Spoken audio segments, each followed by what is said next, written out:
गोरखपुर क्षेत्र की बैठक है और क्या किस तरह की बैठक ये चल रही है और क्या भारतीय जनता पार्टी संगठन संरचना में प्रदेश की बैठक, क्षेत्र की बैठक, जिलों की बैठक, मंडलों की बैठक, शक्ति केंद्र की बैठक और बूथ की बैठकें यह अनवरत चलती रहती हैं। उसी क्रम में आज भारतीय जनता पार्टी गोरखपुर क्षेत्र के 12 जनपदों की बैठक है। हमारे सभी क्षेत्र के पदाधिकारी और सभी जिलों के अध्यक्ष इस बैठक में आ रहे हैं।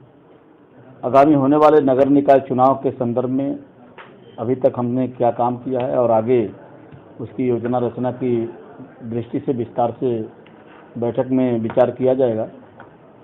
स्नातक निर्वाचन क्षेत्र में भी भारतीय जनता पार्टी का प्रत्याशी चुनाव लड़ेगा, उसके दृष्टि से भी मतदाता बनाने का काम चल रहा है। उसकी भी समीक्षा और आगे की योजनाओं पर विचार विमर्श किया जाएगा। अच्छा, 2024 का चुनाव भी है, उसको लेकर भी कुछ फोकस करेंगे और तो सरगर्मियां बढ़ गई निकाय चुनाव की।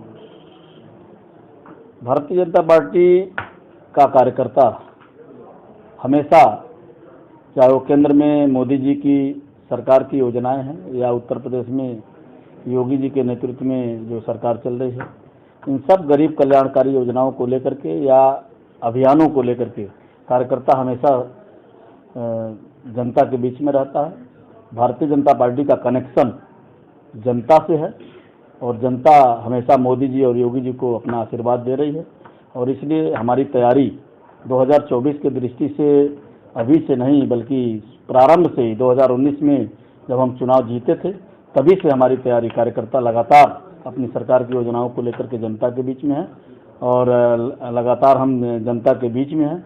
और मुझे विश्वास है कि मोदी जी ने जिस प्रकार से वैश्विक स्तर पर भारत का सम्मान दुनिया में बढ़ाया है, योगी जी ने जिस प्रकार से उत्तर प्रदेश में कानून का राज स्थापित किया है, विकास के मापदंड पर या धार्मिक आस्था के केंद्रों को मजबूत करने में, इन दोनों आधारों पर मुझे विश्वास है कि उत्तर प्रदेश की जनता 2024 के चुनाव में 2014 और 2019 इन दोनों से बड़ी जीत भारतीय जनता पार्टी को देने वाली है।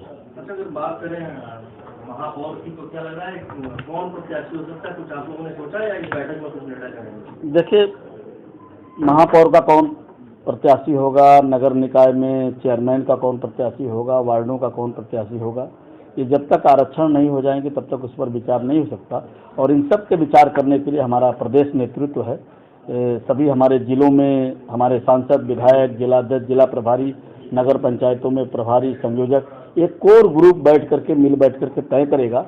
हाँ, हम लोगों ने जो प्राथमिकता जरूर तय की है कि चुनाव में प्रत्याशी के तौर पर कार्यकर्ता को प्राथमिकता देनी है और कार्यकर्ता लेकिन चुनाव जीतने वाला भी हो।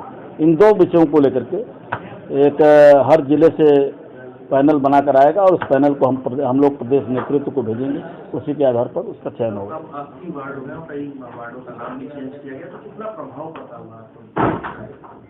कितना प्रभाव? गोरखपुर महानगर में अगर आप नगर निगम की दृष्टि से देखेंगे तो आज़ादी के बाद 1947 से लेकर के अब तक गोरखपुर महानगर में एक आमूलचूल परिवर्तन हुआ है। अगर कोई 5 वर्ष पहले गोरखपुर में आया होगा तो और अचानक आ जाएगा तो उसे लगेगा ही नहीं मैं गोरखपुर में हूँ। गोरखपुर शहर के अंदर 4 लेन कनेक्टिविटी के कई मार्ग और गोरखपुर शहर के चारों तरफ 4 लेन कनेक्टिविटी से जिस प्रकार से विकास का मॉडल एक खड़ा हुआ है, मुख्यमंत्री योगी आदित्यनाथ जी ने 5 वर्षों में जितना काम किया होगा वो 50-60 वर्षों में भी उतने काम नहीं हुए होंगे। यानी विकास की अनवरत धारा बहाई है। इसलिए मुझे विश्वास है कि गोरखपुर महानगर की जनता इस बार सभी वार्डों में भारतीय जनता पार्टी को अपना आशीर्वाद देगी।